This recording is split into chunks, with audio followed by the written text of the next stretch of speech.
going to ask Chris here to take our garlic bread and open the garlic bread. And so Chris, could you open the garlic bread for us, please?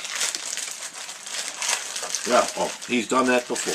He has done that before. Very, very good. And what he's going to do, he's going to wrap it in foil. And this is going to be part of our dinner. So what we're going to do is cook the fish, get the fish done, and then while we're sort of getting organized to sit down and eat, we'll put the garlic bread on, and we'll have that. So we'll just watch Chris do this. Now you'll notice he's done this before. He's quite good at this. Excellent, excellent, excellent. Now we're going to watch Chris cut the. No, we have a pair of scissors over here. If you're, let's give Chris the scissors. He, I don't want you to. And you know, foil. Okay. We're going to watch Chris. He does a special good. Very, very good. You can see he's done this before. Yeah. Excellent, Chris. Excellent. Well sealed. So what's going to happen is it warms up. It's going to stay.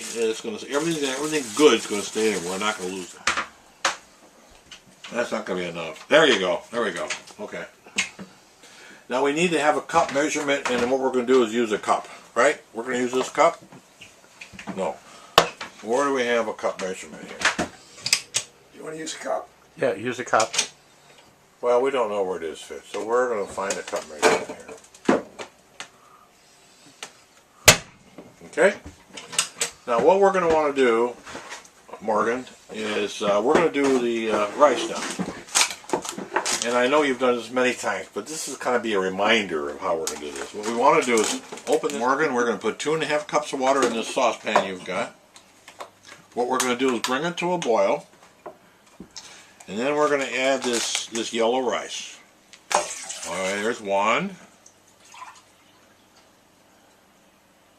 2, oh, excellent. 2½, good job. Good job. Alright, so now what we're going to do is put it on the stove. We can probably take either one of those pots off. And I'm going to turn on the gas. Actually, I'm going to let you do that. Over here it says auxiliary. Can you hit the auxiliary switch for us, Morgan? Auxiliary switch is what we need. That's the gas switch. No, not on yet. Well, try that. Hit the switch, see if it's on. Right down there under the stove.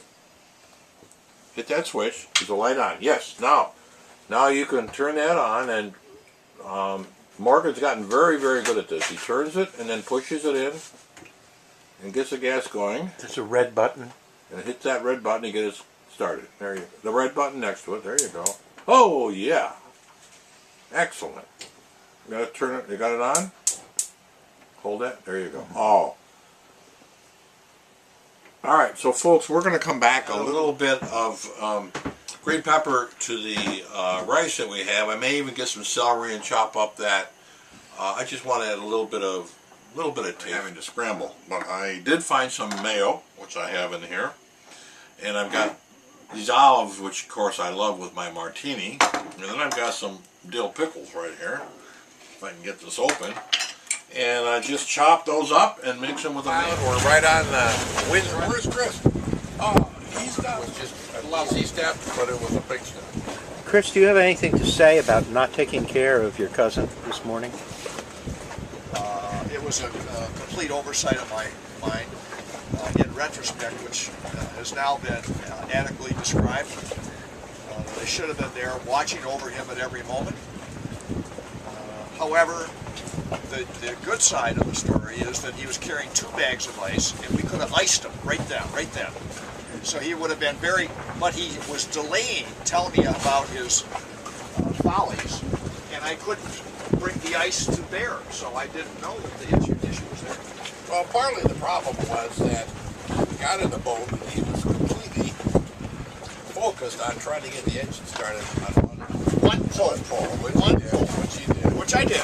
Yeah. Then we go into the dock. Say that again? And then we go to the dock. Now I'm back. I'm sorry, Tom. How many poles did it take? How many poles was it? 1 pole. He got 1 pole. But remember, he's focusing on it.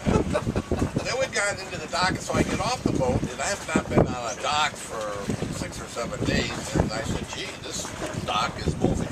I had to sort of get my orientation. But we got the ice and we got back. And My skipper here is the final word. What did you think about the souffle you cooked for breakfast? I was quite surprised. I thought it was a little too much cheese. We had a radiogram last night from the publisher of Bon Appetit, wanting to know whether or not that particular recipe was patented, and we haven't had a chance to call him back. well, yeah, I'm not sure I want that recipe out on the outside. That's an old family private recipe, so I'm glad you all enjoyed it, though. Part of it is how you integrate the oil into the fish. I mean, that's part of the tall of the wrist, right?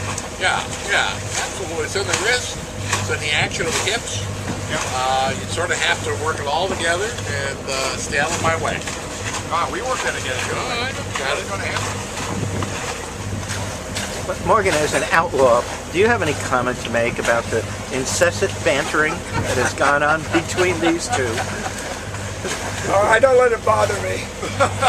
I'm enjoying a gourmet lunch here of ham and cheese and chicken salad, and they spurred that for peanut butter and jelly. So I can't trust their judgment. Do you think the peanut butter jelly is like a desperate attempt to re-seize the lunches of their childhood? Yes. But they did turn down the concept of peanut butter and pickle, which somewhat surprised me. Although that's a gourmet meal, we would acknowledge that.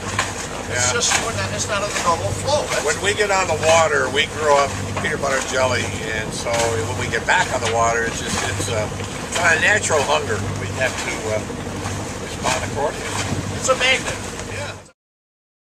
Well, we're making a spinach and arugula salad, and we've chopped it up nicely, and we're getting ready to mix it. We're going to put a tomato. I'm going to chop green pepper fine, some celery fine, and we've got a little bit of our famous recipe that we use for dressing, and you remember that from last night, made real thin slices. No, it was incessant banter. I'm not so sure that was. It wasn't the chatter, it was the banter. Oh, incessant. This is the gallery observing, right? I don't think we ever consciously said that we were going to do that. I don't think that happened. It sort of evolved. It evolved. It evolved over time. Now our speed has dropped down to 3.5. Well, we've given you full control, Morgan. Well, I know, but I need some guidance. We're now recording. This is notice, so nobody thought we were surreptitiously making this. We've given people notice, so if you think they're acting foolish on the tape, you should see them when we haven't given them the notice that this is being recorded for posterity. Great-grandchildren will be watching this wondering why, when I say drive through with a boat, Tom starts chortling. Okay, because he hasn't heard, and people haven't heard how Tom and his friend drove a boat through a drive-through. And Tom, could you share? The great-grandchildren may watch this. Tom. You should record Tom? the story. Tom, it's one thing to write the story in letters to your grandchildren.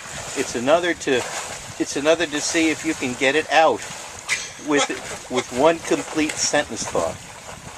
Well, Carl Borrow and I were going down the Green River. That's how the boat came up. But we're all in his boat.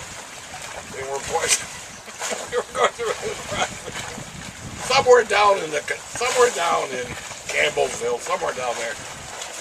And we pull into I think it was a McDonald's or something. See, okay, finish the story. Generations of children are going to speculate.